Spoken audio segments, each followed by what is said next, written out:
En août 2020, il y a presque 4 ans, MicroStrategy annonçait convertir une partie de leurs réserves de cash, environ 250 millions de dollars, en Bitcoin. Michael Saylor déclarait alors à l'époque « Notre investissement dans Bitcoin fait partie de notre nouvelle stratégie d'allocation de capital visant à maximiser la valeur à long terme pour nos actionnaires ». En 4 ans, les achats successifs et continus de MicroStrategy ont permis à l'entreprise d'acquérir au total plus de 1% de l'ensemble des bitcoins en circulation. À l'heure à laquelle j'écris ces lignes, l'entreprise américaine détient 205 000 bitcoins pour une valeur astronomique de plus de 15 milliards de dollars. Il s'agit probablement de l'un des trades les plus remarquables de la décennie et il figurera sûrement dans les manuels de finance dans les années à venir comme le short de Michael Burry en 2008 ou encore celui de George Soros contre la Banque centrale d'Angleterre. Cependant, je ne suis pas sûr que tout le monde comprenne vraiment ce qui est en train de se jouer devant nos yeux. Et quelle est vraiment la stratégie de Michael Saylor ? Et puis, surtout, qui lui prête tout cet argent ? Pourquoi ? Qui sont les grands gagnants et perdants de ce montage financier ? Qui continue d'acheter l'action MicroStrategy MSTR comme une exposition à Bitcoin alors qu'il y a maintenant des ETF disponibles ? Et puis, est-ce que les GAFA pourraient emboîter le pas et répliquer cette stratégie ? C'est exactement ce dont nous allons parler dans cette vidéo. Vous allez enfin réellement comprendre ce qui est en train de se passer en coulisses. C'est parti. Alors pour info, à la fin de l'année dernière, Apple était assis sur 160 milliards de dollars de cash ou équivalent au cash, c'est-à-dire des bons du trésor américain à court terme. C'est monstrueux et pour la petite anecdote, cette liquidité est gérée par leur propre fonds d'investissement, Braeburn Capital, qui est aussi le nom d'une variété de pommes. Apple, Braeburn, vous avez compris. Il y a quelques années, le Wall Street Journal avait justement fait un article très intéressant sur le fait qu'Apple était petit à petit en train de devenir un hedge fund qui vendait aussi accessoirement des téléphones et des ordinateurs. Bref, tout ça pour dire qu'Apple est une machine à cash et l'entreprise a un problème de riche. Que faire de toute cette liquidité qui représente une puissance de feu potentiellement colossale ? D'ailleurs, c'est bien à défaut de savoir que faire d'intelligent et cool avec ce cash qu'Apple s'est lancé depuis plusieurs années dans une stratégie dite de buyback, à savoir de rachat de ses propres actions. La société rachète ses propres parts sur le marché et les détruit pour monter la valeur aux actionnaires restants. De telles stratégies indiquent vraiment, comme on l'a dit, que Apple ne sait pas quoi faire de tout ce cash. Ici, on a parlé d'Apple, mais on aurait également pu évoquer Facebook, Microsoft, Google ou encore ExxonMobil qui sont dans la même situation. Ces sociétés font face à une question simple mais cruciale, quelle stratégie financière adopter avec ces excès de trésorerie pour obtenir un rendement supérieur au cash ? Une entreprise, et en particulier son fondateur et président, a choisi de s'aventurer sur des chemins moins conventionnels et d'explorer une nouvelle stratégie d'investissement, une nouvelle stratégie d'allocation de capital, utiliser Bitcoin comme réserve de valeur pour une personne morale, c'est-à-dire au niveau d'une entreprise. Le mardi 11 août 2020, MicroStrategy annonce avoir acquis 21 454 bitcoins pour une valeur d'environ 250 millions de dollars. C'est la toute première société de l'histoire cotée en bourse aux États-Unis à détenir des bitcoins dans son bilan. Le Rubicon était franchi. Cet investissement reflète la conviction de Michael Saylor que Bitcoin est une réserve de valeur fiable et un actif d'investissement attrayant, offrant un potentiel d'appréciation sur le long terme plus élevé que la détention de cash, c'est-à-dire bêtement détenir des fiat ou des bons du trésor américain à court terme. Pour lui, posséder du cash, c'est comme être assis sur un glaçon qui fond au soleil. Bon, même si en pratique ce n'est pas tout à fait correct, on vous l'a expliqué dans un certain nombre de nos dernières vidéos GAC. Mais admettons, car il est vrai par contre que le risque avec des monnaies fiat comme le dollar ou l'euro, c'est de les voir s'effondrer complètement lorsque les marchés n'y croient plus. Donc, à la fin de l'été 2020, la stratégie de Michael Saylor est assez simple. Son entreprise a des dollars en réserve, environ 500 millions, et ils vont en convertir une partie en Bitcoin. Saylor est ultra bullish sur l'invention de Satoshi Nakamoto et pense que les actifs de MicroStrategy vaudront plus dans quelques années s'ils sont conservés sous forme de Bitcoin plutôt qu'en dollars. À ce stade, on peut voir cette stratégie comme défensive en quelque sorte. Il n'y a aucun levier. Ils avaient du cash disponible, ils ont acheté du Bitcoin. Simple, basique. Simple, basique, ok. Cependant, Michael Saylor n'a pas voulu en rester là. Il est passé d'un mode défensif à un mode offensif. Offensive, je prends la solution. J'ai choisi, ça y est. J'ai mis du temps à me décider, mais là, ça y est, je suis sûr de moi. Je prends l'offensive. Donc, qu'est-ce que c'est que cette stratégie offensive ? En gros, Michael Saylor a commencé à utiliser tous les outils financiers à sa disposition et surtout à la disposition de son entreprise pour accumuler le plus de Bitcoin possible dans la trésorerie de MicroStrategy. En l'occurrence, pour info, ce n'est pas MicroStrategy qui possède les bitcoins, mais MacroStrategy, une filiale de l'organisation, comme vous pouvez le voir sur ce slide, issu de la présentation des résultats MicroStrategy Q4 2023. En décembre 2020, quelques mois après avoir acheté ses premiers bitcoins, Michael Saylor propose pour la première fois au marché des Convertible Senior Notes. Il lève plus de 650 millions de dollars supplémentaires à un taux d'intérêt de 0,75% qui devra éventuellement être remboursé d'ici 2025. Le mot « éventuellement » est extrêmement important. Je m'explique et on va très rapidement reposer les bases. Il y a deux grandes méthodes pour une entreprise de lever de l'argent. La dette, aussi appelée obligation ou en anglais corporate bonds. Ici, le prêteur et la société se mettent d'accord sur un montant, un taux d'intérêt, une date d'échéance et une fréquence de versement des coupons, c'est-à-dire le paiement des intérêts. Ça, c'est la dette. D'un autre côté, vous avez l'augmentation de capital. L'entreprise va émettre de nouvelles parts en échange d'une injection de cash dans la société. Prenons un petit exemple, ça va être plus simple. Disons que Grand Angle Crypto est une société représentée par 1000 parts, 1000 actions, d'une valeur de 100 $ chacune. Donc la valorisation totale de la société est 100 x 100, 100 000 $, jusqu'ici tout va bien. Pour des raisons diverses et variées, par exemple la création d'un nouveau site internet, GAC a besoin d'argent. L'entreprise décide donc de vendre 500 parts supplémentaires sur le marché pour lever 50 000 $. C'est ce que l'on appelle une augmentation de capital. GAC est dorénavant représenté par 1500 parts et la valorisation post-money, donc la valorisation après la levée, est de 150 000 $. Par contre, chose très importante, si vous aviez investi avant l'opération 10 000 $ dans GAC, en l'échange de 100 actions, donc 10% de l'entreprise. Après l'augmentation de capital, vous ne détenez plus que 6,7%. C'est ce que l'on appelle avoir été dilué. Votre part de la société a baissé. Cependant, attention, bien évidemment, la valeur de votre actif n'a pas bougé. 6,7% de 150 000 $, vous avez toujours bel et bien 10 000 $. Cependant, une dilution peut être problématique dans la gouvernance de la société. Si vous aviez, disons, la majorité des parts avec 51% et qu'on vous dilue, vous n'êtes éventuellement plus le capitaine du navire. Et c'est pour cela qu'il y a souvent des clauses de non-dilution ou alors des classes d'actions différentes ne donnant pas le même pouvoir de vote dans la plupart des deals et des contrats de private equity pour justement se protéger de ce genre de phénomène. Bref, on a donc vu les deux grandes manières de lever de l'argent pour une entreprise, la dette et les actions au travers d'une augmentation de capital.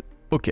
Eh bien, les convertible notes, ou prêts convertibles en français, sont à mi-chemin entre les deux. C'est une dette, mais qui présente la spécificité de pouvoir être convertie en actions durant une période déterminée, en moyennant le respect d'une série de conditions. Les convertible notes ont un retour sur investissement potentiellement plus important qu'un simple prêt, mais avec moins de risques qu'une action classique. Reprenons comme exemple l'offre de décembre 2020 de MicroStrategy. L'entreprise a levé 650 millions de dollars à un taux d'intérêt de 0,75% par an, avec une échéance au 15 décembre 2025. Avec cet argent, l'entreprise achète des bitcoins. Alors, vous vous demandez probablement, mais qui est assez stupide pour prêter des centaines de millions à un taux aussi bas ? Et je vous avoue aussi que c'est la question que nous nous sommes posée avec Richard pendant un moment. Mais au final, c'est assez simple, les créanciers se fichent complètement du taux d'intérêt. Aujourd'hui, le gouvernement américain vous propose de rémunérer votre cash sans risque à environ 5% par an. Donc c'est sûr qu'une offre de MicroStrategy à 0,75%, plus risquée, n'intéresserait absolument personne. Ce qui n'était pas le cas en juin 2021, en l'occurrence quand les taux directeurs étaient à 0 et que MicroStrategy a levé 500 millions à 6,5%. Là, certains investisseurs ont pu être intéressés par la dette relativement classique. Par contre, les convertible notes dont on vient de parler à 0,75% par an, c'est très différent. Ce qui intéresse toutes les personnes qui prêtent de l'argent dans ce produit financier en ce moment à Michael Saylor, c'est l'option de convertir la dette en actions MicroStrategy dans le futur. Et j'insiste vraiment sur le mot option, qui est la clé de voûte de tout le montage. Pour vous la faire très simple, parce qu'il y a quand même quelques petites subtilités, mais l'idée est que vous compreniez le fond du sujet, à échéance de la dette, donc d'ici décembre 2025, les créanciers auront deux options. Récupérer leurs 650 millions et les petits intérêts, tout de même, ça fait pas de mal, c'est quand même quelques millions, ou alors récupérer les intérêts, plus des actions pour une valeur de 650 millions de dollars sur la valorisation de la société de décembre 2020. Et c'est ça qui est très important. La conversion proposée de la dette en actions est faite au cours de 2020, il y a 5 ans. Pour info, à cette date, comme vous pouvez le voir sur ce graphique, l'action MicroStrategy valait 300 $. Elle en vaut plus de 1800 aujourd'hui. Donc, si les convertible notes arrivaient à échéance aujourd'hui, les créanciers feraient instantanément x6 sur leur investissement. Et là, vous vous dites, oui mais bon, en achetant tout simplement du Bitcoin en décembre 2021, j'aurais aussi fait x6. Certes, mais vous n'avez pas du tout pris le même risque. Comme je le disais juste avant, ici les créanciers ont eu le choix de convertir ou pas. Ils auraient très bien pu décider, si l'action MicroStrategy s'était crashée et ne valait par exemple plus que 30 $, de juste récupérer leurs 650 millions. C'est comme si on vous laissait le choix, dans 5 ans, d'acheter du Bitcoin à 70 000 $. Plutôt chouette, non ? Alors là, si vous me suivez toujours, et j'espère que c'est le cas, vous avez très probablement une autre question qui vous vient en tête, car sinon ça serait beaucoup trop facile. Qu'est-ce qui nous dit que MicroStrategy sera bel et bien capable de rembourser les 650 millions de dollars si les choses tournent mal ? En gros, si Bitcoin disparaît.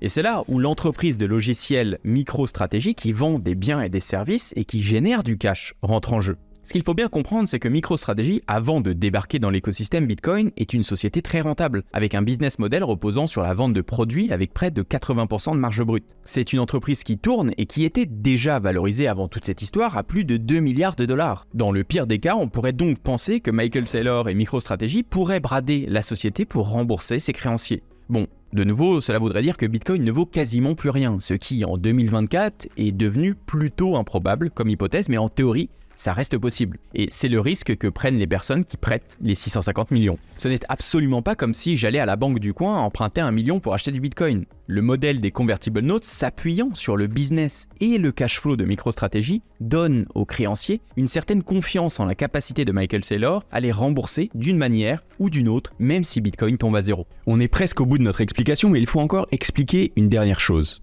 Quand je vous ai dit tout à l'heure que la conversion possible de la dette se ferait au cours de l'action passée, ce n'est pas tout à fait correct. Je peux pas tout vous expliquer d'un coup. Comme vous le voyez ici dans la communication de MicroStrategy, les convertible notes ne seront pas convertis à la valeur de l'action au 8 décembre 2020, mais avec un premium de 37,5%. C'est-à-dire que si l'action MicroStrategy s'échangeait sur le marché le 8 décembre 2020 à 100 $, la dette est éventuellement convertible en action en 2025 sur une valeur de 137,5 $.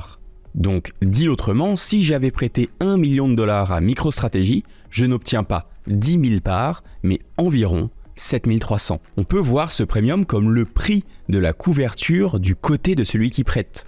Pour les financiers qui regardent cette vidéo, compte tenu du fait que l'action MSTR est fondamentalement liée au cours du Bitcoin, les convertible notes MicroStrategy sont donc un call option sur Bitcoin. Mais ça ne s'arrête pas là. À ce stade, on a compris pourquoi Michael Saylor exécutait cette stratégie. De son côté, ça fait grossir son entreprise, donc ça l'enrichit à titre personnel en mettant sa société en collatéral. On a également compris pourquoi des gens lui prêtaient des centaines de millions. Cela leur permet de s'exposer à la volatilité de Bitcoin en réduisant considérablement leurs risques. Ce fameux call option sur Bitcoin. Mais il reste une dernière variable, une dernière catégorie d'investisseurs dans le montage, une dernière pièce au puzzle qui continue d'acheter des actions MicroStrategy. Alors, il y a quelque temps, la raison pouvait sembler relativement simple et évidente. Lorsque la valorisation de MicroStrategy, globalement, représentait moins que tous les bitcoins qu'il possédait en réserve, ce que l'on appelle le NAV ou Net Asset Value, c'était en quelque sorte un moyen d'acquérir du bitcoin en solde.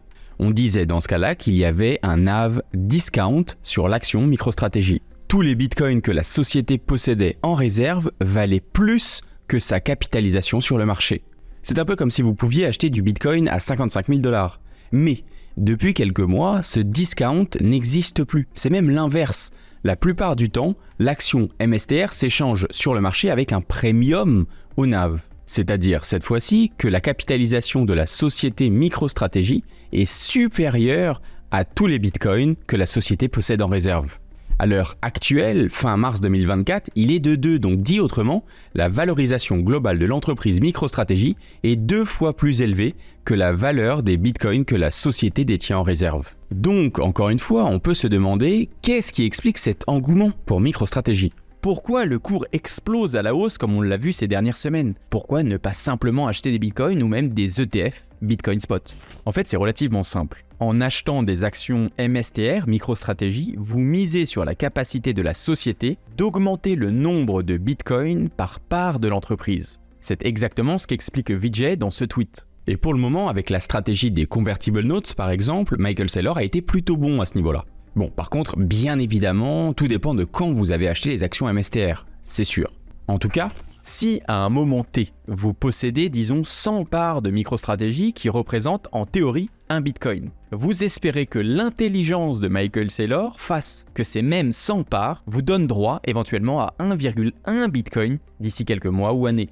Voilà le endgame. Selon nous, Michael Saylor est en train d'utiliser tous les leviers et tous les outils financiers à sa disposition pour accumuler le plus de Bitcoin possible en réserve dans son entreprise pour ensuite réinventer les services financiers comme Elon Musk a révolutionné l'industrie aérospatiale. Si vous regardez les présentations de MicroStrategy de la fin de l'année dernière, vous voyez à l'écran par exemple un de leurs slides, on peut déjà comprendre que l'entreprise est en train de faire un virage et qu'ils vont très probablement progressivement commencer à proposer de plus en plus de services et de produits s'appuyant sur les 200 000 bitcoins qu'ils détiennent en réserve. On ne parle pas ici d'une simple entreprise de développement sur Bitcoin qui ferait des wallets ou simplement des logiciels divers et variés. Non, ici on parle de services financiers sur Bitcoin et en Bitcoin. Cela pourrait être du market making, de l'apport de liquidité sur les marchés ou pourquoi pas sur le Lightning Network ou toute autre surcouche de Bitcoin. Bref, les possibilités sont infinies. Cela me fait penser à l'histoire de Google ou Facebook qui ne savaient pas vraiment au départ comment ils allaient générer du cash dans le futur. Et pourtant, ça n'a pas freiné les VC d'investir des centaines de millions dans le développement de ces entreprises. Pourquoi ? Car si vous avez 1 milliard d'utilisateurs, ne vous inquiétez pas, vous allez bien trouver quelque chose pour monétiser cette base. C'est un peu la même chose avec MicroStrategy. En fait, je ne suis même pas sûr que Michael Saylor lui-même connaisse vraiment le endgame. Par contre, il sait qu'il doit absolument accumuler le plus de Bitcoin possible et ensuite, avec quelques pourcents de la supply d'un actif numérique limité à 21 millions, qui sont le seul et unique moyen d'utiliser les autoroutes de la valeur du futur, les possibilités de business sont gigantesques. Il détient et détiendra une fraction du système monétaire 2.0 et vous vous positionnez comme une clé de voûte de l'ensemble. Le potentiel est à mon avis assez important, surtout si l'un de vos plus gros actionnaires est BlackRock. Michael Saylor est sûrement en train de créer un des premiers fonds d'investissement et une des premières banques surfant sur l'hyper-bitcoinisation et générant du rendement non pas sur de l'euro ou du dollar, mais sur du Bitcoin, la nouvelle unité de référence. C'est là qu'il faut expliquer 2-3 choses sur le S&P 500 en particulier, mais c'est un principe des indices de marché en général. La promesse du S&P 500, c'est de lister les 500 plus grandes entreprises des États-Unis pour que les investisseurs puissent acheter les meilleures entreprises américaines lorsqu'ils achètent l'indice sans trop se gratter la tête. Cela implique qu'il y a un comité qui a fait cette sélection. Et dans les multiples critères, il y a les bénéfices de l'activité de la société. Alors quand c'est Apple, tout le monde comprend qu'ils gagnent leur vie en vendant des téléphones plus ou moins américains. Mais un ETF, ou ce que l'on appelle plus largement une asset company, dont le but n'est pas de produire de la richesse mais d'être un véhicule de titrisation pour rendre accessible une classe d'actifs via un produit financier, n'a rien à faire au S&P 500. Sinon, à un moment, si on raisonne à l'extrême, on pourrait voir des ETF S&P 500 cotés au S&P 500. Ça n'a pas vraiment de sens, on est d'accord. Or, une société qui achète du Bitcoin avec l'argent de ses associés, si elle ne fait pas plus que de les détenir, c'est plus ou moins un ETF. D'ailleurs, avant l'apparition des ETF, certains institutionnels ou professionnels achetaient des actions MicroStrategy pour que cela rentre dans leur tuyau financier. Mais maintenant que des ETF sont là, des vrais, avec des structures de coûts très faibles, il va falloir trouver mieux que ça, car les ETF sont des produits bien spécifiques, conçus pour répliquer du mieux possible la performance d'un actif. Donc, quand je vois des tweets qui parlent d'une flying wheel sur MicroStrategy, qui pourrait être liée au listing au S&P 500, je ne comprends pas pourquoi MicroStrategy pourrait être listée si cette entreprise ne produit pas de services à base de Bitcoin qui permettent de dégager des bénéfices sur des activités commerciales ou financières. D'ailleurs, c'est pour ça qu'un ETF a une valeur qui correspond toujours à ce que l'on appelle son book, à savoir les assets qui le composent dans son bilan, alors que la valeur d'une vraie entreprise commerciale a toujours une valeur de marché supérieure à son book, sinon ça veut dire qu'elle fait faillite. Les ETF ne créent aucune valeur en tant que telle, ils répliquent la valeur de ce qu'ils ont acheté, tandis que Apple crée une valeur qui fait que la valeur d'Apple est supérieure à la somme des voitures de fonction, des bâtiments, des brevets et de tout le tintouin qui compose l'entreprise. Donc augmenter la valeur price to book de micro ou macro stratégie, je veux bien, mais pour ça, il va falloir que Saylor nous explique avec quel service commercial ou financier il va faire 2 bitcoins si on lui en donne un. Donc oui, l'idée de la flying wheel avec macro stratégie, oui et re-oui, à condition de trouver ce que MacroStrategy va vendre. Merci Richard pour cette petite aparté. En tout cas, on pense que tout le monde ne comprend pas bien ce qui est en train de se jouer ici, et c'est peut-être pour cela qu'il y a autant d'investisseurs qui ont misé sur une grosse baisse de MicroStrategy qu'ils considéraient comme surévaluée, et qui sont maintenant en train de se faire short squeeze, un peu comme GameStop à l'époque. Il ne faut pas sous-estimer l'aura de Michael Saylor, comme l'influence qu'a Elon Musk sur le cours en bourse de Tesla. Ce mème résume parfaitement la situation. D'un côté, vous avez les novices qui comprennent pas vraiment ce qui se passe, mais qui achètent des actions MicroStrategy car Michael Saylor les transcende avec ses discours inspirants. Au milieu, vous avez l'investisseur moyen qui pense globalement qu'il n'y a de toute manière rien de mieux que Bitcoin. Et puis, tout à droite de la courbe, vous avez quelques personnes qui ont entreaperçu le futur et qui voient vraiment le potentiel de MicroStrategy, et vous en faites dorénavant partie. À ce sujet, si vous voulez en apprendre plus sur quelqu'un d'autre qui a vu l'avenir et qui prédit le Bitcoin à plus d'1 million de dollars dans les prochaines années, je vous recommande d'aller voir cette autre vidéo sur Cathie Wood, une vision fascinante de l'industrie.